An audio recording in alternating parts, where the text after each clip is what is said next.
तो आज एक और नया सवाल जिसमें एसिड बेस इंडिकेटर के बारे में हम लोग इन डेप्थ डिस्कस करने वाले। तो ये वीडियो बहुत ही इंपॉर्टेंट होने वाला है।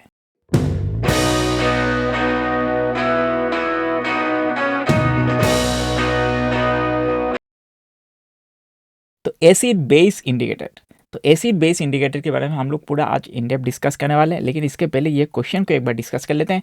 Which one of the following can be used as an acid base indicator by a visual impaired students.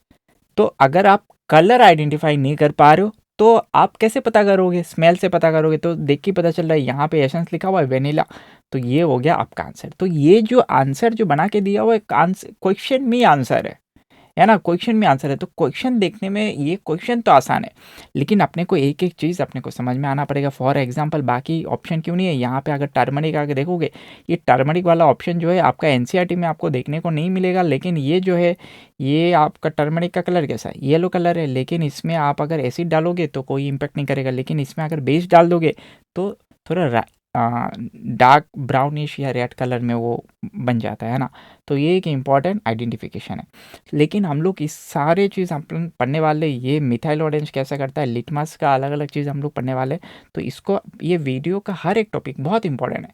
तो इसमें जो भी चीज़ अभी मैं जब भी बोलता हूँ इन डेप्थ हम लोग पढ़ते हैं, तो इन डेप्थ बोले तो ये आज से लेके क्लास 12 तक कोई भी जगह पे अगर ये इसके बारे में क्वेश्चन आया ना, वो सॉल्व होगा। तो यहाँ पे देखना, indicators tell us whether a substance acidic और बेस।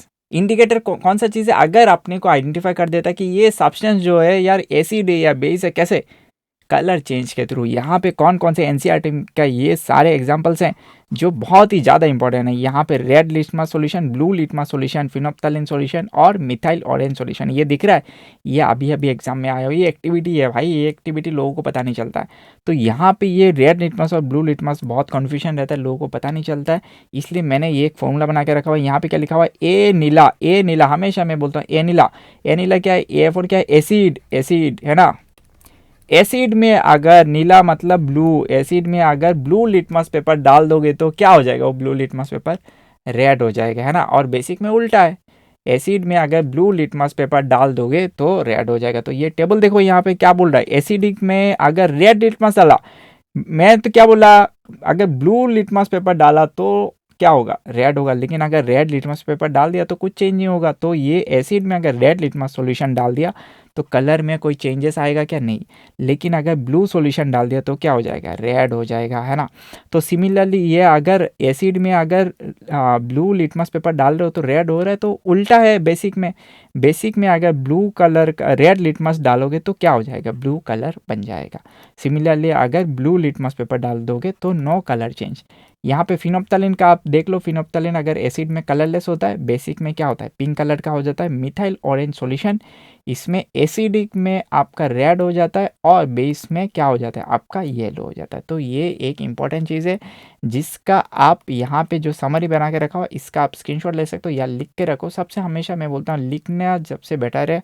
स्क्रीनशॉट ठीक है, लिख ले लो आप अगर सोते सोते वीडियो देख रहे हो, लेकिन इसको लिखना ज़रूरी है। तो एनसीईआरटी का ये 4 इंडिकेटर्स बहुत ही ज़्यादा इंपॉर्टेंट है। यहाँ पे अगर सॉल्यूशन की जगह पेपर लिख के रखा तो भी सही है, क्योंकि उसी लिटमस से ही वो बना हुआ है ना। एक और आपको कभी कभार देखने को मिलेगा, यूनिवर्सल इंडिकेटर्स। यूनिवर्सल इंडिकेटर्स हम लोग जो पीएच है, अलग अलग पीएच में डालते हैं तो अलग अलग कलर वो बनता है ना। तो यहाँ पे आगे बढ़ते हैं, देखना substance whose odour change in acidic और बेसिक मीडिया। तो ये क्या बोल रहा है? These are the olfactory indicators. मतलब आप स्मेल से पता कर सकते हो कि अच्छा इसमें अगर चेंजेस आ रहा है तो एसिडिक है, बेस है।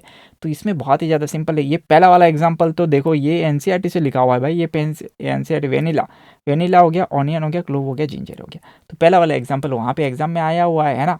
तो यहाँ पे एसिडिक में क्या होता है ना, वो सेम ही रहता है और बेसिक में कुछ ना कुछ चेंजेस हो जाते हैं। जैसे वेनिला में क्या हो रहा है, स्मेल आप डिटेक्ट कर पा रहे हो, लेकिन इसमें क्या हो रहा है? डिसअपीयर हो जा रहा है। ऑनियन पे आप देख रहे हो, यहाँ पे ऑनियन का जो स्ट्रॉन्ग स्मेल है वो वहाँ पे मिल रहा है, लेकिन यहाँ पे क्या हो रहा है? थोड़ा फेंट हो जा रहा है, थोड़ा स्मेल में चेंजेस आ जा रहा है। क्लोव में भी आप देख सकते हो, यहाँ पे स्मेल आपका सेम रह रहा है, कैरेक्टरिस्टिक आपको मिल रहा है, लेकिन यहाँ पे चेंज हो रहा है। जिंजर में आपका नोटिसेबल है, जो शार्प एंड स्पाइसी एरोमा है वो मिल रहा है, लेकिन यहाँ पे क्या हो जा रहा है? ये थोड़ा कम हो रहा है या चेंज हो जा रहा है। तो ये इंपॉर्टेंट है कि आपको याद करो कि बेसिक में क्या हो जा रहा है, थोड़ा सा चेंजेस आ जाएगा, लेकिन एसिडिक में आपको वो स्मेल मिलेगा।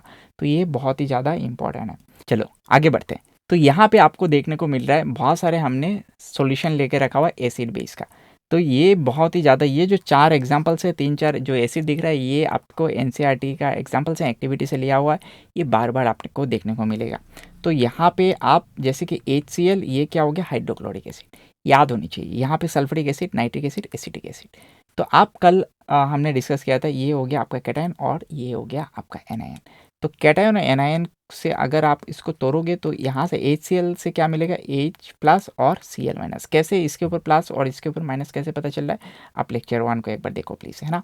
तो यहाँ पे जैसे आप पानी पे आप डालोगे, एसिड क्या देगा, हमेशा H प्लस, और बेस क्या देगा, OH माइनस। तो यहाँ से अपने को क्या पता चला है, एसिड और बेस आइडेंटिफाई करना अपने को आना चाहिए। अभी ये टेबल देखना, ये टेबल कितने जल्दी जल्दी अपने को फील होता है। ए नीला, ए नीला, एसिड में अगर ब्लू लिटमस पेपर डालोगे तो क्या हो जाएगा, रेड हो जाएगा। तो ये सारे के सारे एसिड है, यहाँ पे हमने क्या डाल दिया, ब्लू लिटमस पेपर डाल दिया, तो क्या हो जाएगा, रेड हो गया। ब्लू लिटमस पेपर बेसिक में डालोगे तो ना चेंज होगा, है ना, तभी तो पता चलेगा, एक में चेंज होगा एक में चेंज नहीं होगा।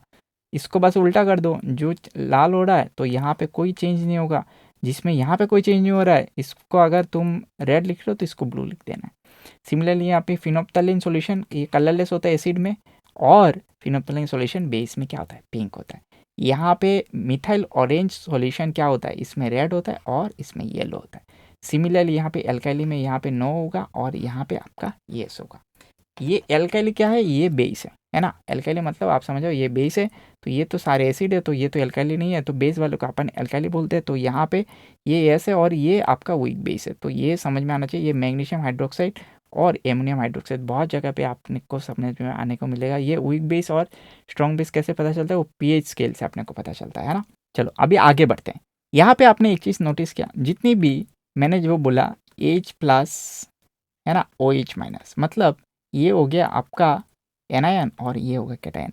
H प्लस मतलब HCl, इसके बाद H2SO4, ये सारे में आपको देखने को मिल रहा है ये जो कैटायन है। और कल भी हमने एक टॉपिक में बात किया हुआ था, उसमें मैंने बोला था जो कैटायन है आपका हमेशा कहाँ पे देखने को मिलेगा, आपको लेफ़्ट साइड में देखने को मिलेगा, और जो एनायन है वो आपको राइट साइड में देखने को मिलेगा।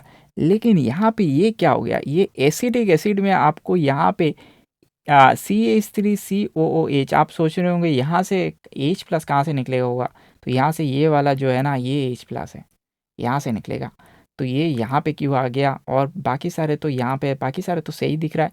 ये OH माइनस भी यहाँ पे, जैसे मैंने आप पहले बात किया था कि कैटायन एनायन जो है वो राइट साइड में है, तो यहाँ पे तो सारे के सारे राइट साइड में, लेकिन ये यहाँ पे क्यों अलग दिख रहा है, आपको ये समझना चाहिए। आपका एक चैप्टर है जिसमें कार्बन एंड इट्स कंपाउंड में हम लोग पढ़ते हैं, तो ये सारे चैप्टर्स एक ही चैप्टर है, अलग अलग तरीके से अपने को अलग अलग चैप्टर को मैं इसलिए मिक्स करके इसमें रख रहा हूँ ताकि आपको समझ में आ जाए कि हर एक चैप्टर एक दूसरे के साथ इंटरलिंक है। पूरा केमिस्ट्री एक दूसरे के साथ इंटरलिंक है, आपको पूरा एक साथ समझना पड़ता है ना। तो यहाँ पे ये जो ऑर्गेनिक कंपाउंड्स है, आप जो कार्बन के साथ जितने भी कंपाउंड्स देखोगे, अगर लंबा लंबा कार्बन लॉन्ग चेन बनाता है ना, तो ये हो गया ऑर्गेनिक कंपाउंड्स और ये हो गया इनऑर्गेनिक कंपाउंड्स, है ना। तो ये आपको देखने को मिल रहा है, ये एक इनऑर्गेनिक एसिड है और एक ये ऑर्गेनिक एसिड है। तो ये समझ में आना चाहिए। H2SO4 एक बार थोड़ा स्ट्रक्चर बना के देखें क्या, स्ट्रक्चर से आपको एक क्लियरिटी आएगा कि क्यों मैंने यही 2 एग्जांपल लिया हुआ। यहाँ पे अगर H2SO4 का अगर स्ट्रक्चर देखोगे ना, तो ऐसे रहता है। तो ये स्ट्रक्चर अभी आप कन्फ्यूज मत हो। स्ट्रक्चर आपने जैसे कार्बन एंड इस कंपाउंड में थोड़ा बहुत स्ट्रक्चर अगर आपने देखा होगा, तो उसके हिसाब से मैं थोड़ा स्ट्रक्चर बनाने के यहाँ पे कोशिश कर रहा हूँ, है ना। तो इसका स्ट्रक्चर कुछ ऐसा रहता है ना। और इसका स्ट्रक्चर मैं थोड़ा बनाने की कोशिश करता हूँ। तो ये हो गया CH3, तो ये 3H यहाँ पे डाल देता हूँ। इसके बाद COOH, तो एक सिंगल बॉन्ड डालो, तो यहाँ पे देखो कार्बन का सारा बॉन्ड कंप्लीट हो गया। तो इसके बाद हम इसका कार्बन का और एक और बॉन्ड, तो यहाँ पे भी कार्बन का सारा बॉन्ड कंप्लीट हो गया। तो 1 2 3 4 कार्बन का हो गया और यहाँ पे एक हाइड्रोजन। तो ये जो हाइड्रोजन है ना, यहाँ से ये H प्लस टूटेगा और यहाँ पे ये H प्लस और एक H प्लस, तो यहाँ पे 2 H के प्लस हो गया और SO4 के ऊपर 2 माइनस आ जाएगा। यहाँ पे एक माइनस, यहाँ पे तो एक साथ। तो ये जो है, लेकिन ये भी तो बाहर की तरफ कनेक्टेड है, इसके तरह बाहर की तरफ कनेक्टेड है, लेकिन इसका जो H है हम लोग यहाँ पे रिप्रेजेंट करते हैं, लेकिन इसका H हम लोग जो हमने कल सिखाया था उसके हिसाब से ही है। तो ये जो इनऑर्गेनिक वाले सिस्टम के हिसाब से हम लोग कैटायन को कहाँ पे रखते हैं, कैटायन को हम लोग इस तरफ रखते हैं। लेकिन जो ऑर्गेनिक के तरफ ऑर्गेनिक कंपाउंड्स जो है उसमें क्या है कि मैपिंग होता है कि क्योंकि ऑर्गेनिक कंपाउंड्स बहुत लंबा लंबा चेन बना सकता है ना, ये आपको समझ में आना चाहिए। तो आपके सामने से उनको पता ही नहीं चलेगा ये एज कहाँ से निकला हुआ, ये इसका पोजीशन कहाँ पर है। तो इसलिए हमने क्या किया, जो ऑर्गेनिक वाले कंपाउंड है उसको राइटिंग का तरीका है कि इसका स्ट्रक्चर देखो, स्ट्रक्चर में वो एक्चुअली में कहाँ पर है उसके हिसाब से इसका फॉर्मूला बनाओ। सिमिलरली यहाँ पे क्या है, इसका हमें स्ट्रक्चर तो दिख रहा है, स्ट्रक्चर के हिसाब से तो नहीं है, स्ट्रक्चर के हिसाब से ये फॉर्मूला बना नहीं है, लेकिन इसमें इनऑर्गेनिक तरीके से जो आपका जो H+ है जो कैटायन है तो उसको हम लोग पहले रखते हैं, इसके बाद एनायन को रखते हैं। तो ये हो गया इनऑर्गेनिक और ऑर्गेनिक का जो आपका फंडा है। लेकिन एक और इम्पॉर्टेंट चीज़ है, ऑर्गेनिक इनऑर्गेनिक का जो बात ही कर रहे हैं तो इसलिए मैंने एक और नोट बना के रख दिया है कि कैसे याद करना होता है इनऑर्गेनिक कंपाउंड्स को। जब आप फार्मूला पे लिखोगे, जैसे कि यहाँ पे H2SO4 कैसे पता चल रहा है, यहाँ पे S भी है, O भी है, हाइड्रोजन भी है, किसका पोजीशन कहाँ पे रखूँ, S को पीछे भेज दूँ क्या, ऐसा भी तो आप बोल सकते हो। अच्छा ठीक है भाई, इसको ऐसा कोई आके बोलेगा अच्छा इसको ऐसा कर दूँ क्या, है ना। तो कैसे पता चल रहा है, तो यहाँ पे इससे ये तो नहीं है, ये है H2SO4, कभी तो ये तो कभी भी नहीं है H2O4, ऐसा तो नहीं लिख रहे हैं, कुछ भी लिखो, लेकिन कुछ भी नहीं लिख सकते। एक रूल हमने बना के रखा हुआ है, इलेक्ट्रोनेगेटिव मोर इलेक्ट्रोनेगेटिविटी, जो जिसके पास ज़्यादा इलेक्ट्रोनेगेटिविटी होगा, देखो एक केमिकल ये हम लोग पढ़ते हैं, ये आगे भी जाके पढ़ेंगे। तो आपको बस इतना याद होनी चाहिए, मोर इलेक्ट्रोनेगेटिविटी का सीरीज होना चाहिए। तो ये कैसे याद रहेगा, फ़ोन बहुत ईजी है, FON फ़ोन, फ़ोन याद है आपको, जैसे टेलीफोन, फ़ोन ही हो गया। इसके बाद क्लोरीन ब्रोमीन आयोडीन, ये हो गया फ़ोन, FON फ़ोन, ये हो गया मोर इलेक्ट्रोनेगेटिविटी। इसके बाद क्लोरीन ब्रोमीन आयोडीन, कल बाहर आई क्लोरीन ब्रोमीन आयोडीन। इसके बाद आप बीच में कार्बन रखो, है ना, इसके बाद हाइड्रोजन को मेटल, बस इतने में आपका सारा कंपाउंड निपट जाएगा, है ना। तो यहाँ पे आप देखो कि ये ऑक्सीजन तो बहुत आगे है ना, ऑक्सीजन तो बहुत आगे है, FON तो क्लियरली लिखा हुआ है। तो ऑक्सीजन तो पूरा पूरा सबसे लास्ट में आएगा, क्योंकि मोस्ट क्या है, ज़्यादा इलेक्ट्रोनेगेटिविटी है। और हाइड्रोजन आप देखो बहुत पीछे लगा हुआ है, तो यहाँ पे हमने हाइड्रोजन लगाते हो तो ये बीच में आ गया सल्फर। तो सिमिलरली यहाँ पे किस बेसिस पे रखा हुआ है कि मैपिंग के हिसाब से रखा हुआ है, कौन आगे है कौन पीछे है उसके हिसाब से। तो इसका आप एक नोट लिख सकते हो, ये एक बहुत ही इंपॉर्टेंट चीज़ है। तो आज के लेक्चर में हमने बहुत कुछ इंपॉर्टेंट डिस्कस किया, इस लेक्चर को आप नोट डाउन करो और ये सारे एसिड आपको याद होनी चाहिए। बार बार देखो, ये सारी चीज़ रिपीट होगा, है ना, बार बार अलग अलग चैप्टर में अलग अलग फॉर्मेट में आपको पढ़ने को मिलेगा। जितनी भी एग्जाम्पल्स देते हैं बहुत सोच समझ के लिया गया है, एग्जाम्स में आपको देखने को मिलेगा ही मिलेगा, है ना। तो याद होना ज़रूरी है, और मिलते हैं किसी अगले क्वेश्चंस में, है ना।